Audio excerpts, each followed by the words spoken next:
Después de Lucía es una película dramática mexicana de 2012, dirigida y escrita por Michel Franco.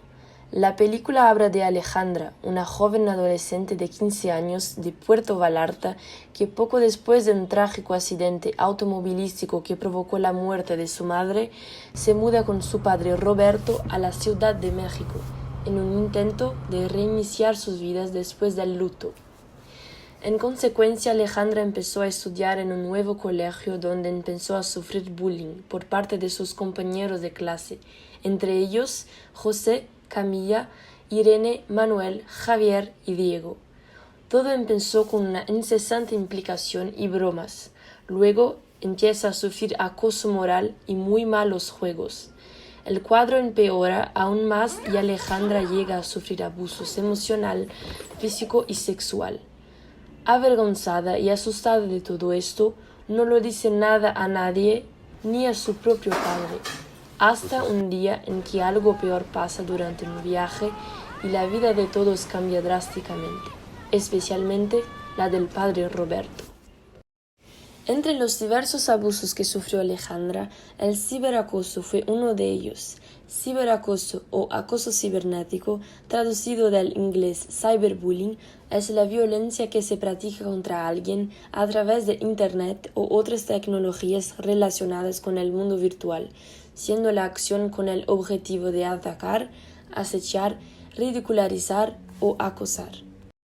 Alejandra sufrió varios episodios de ciberacoso. Ella fue grabada por José en momentos de intimidad con él mismo, que difundió el video en internet para que todos lo vean, video que más tarde fue visto por su propio padre. Fue grabada en el baño de la escuela por dos niños que irrumpieron en la cabaña en la que se encontraba, con la intención de acosarla físicamente.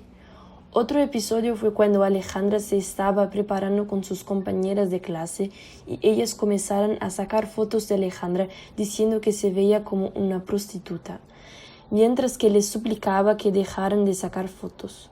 En medio de todo esto, todavía recibía mensajes desagradables en su teléfono celular. Estamos en una era tecnológica, una era de muchos descubrimientos, principalmente descubrimientos científicos. Este es un muy buen paso para la humanidad, ya que es una evolución muy grande. La tecnología nos ha dado la invención de Internet y varios dispositivos tecnológicos que las personas utilizan para comunicarse a través de las redes sociales.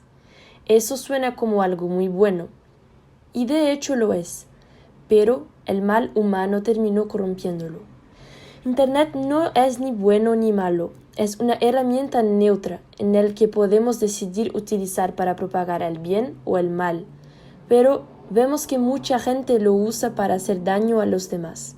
Por eso tenemos que ser muy responsables en lo que hacemos en Internet, porque nuestras acciones y palabras pueden tener un peso muy grande sobre los demás, un peso equivalente o en ocasiones mayor que la agresión física.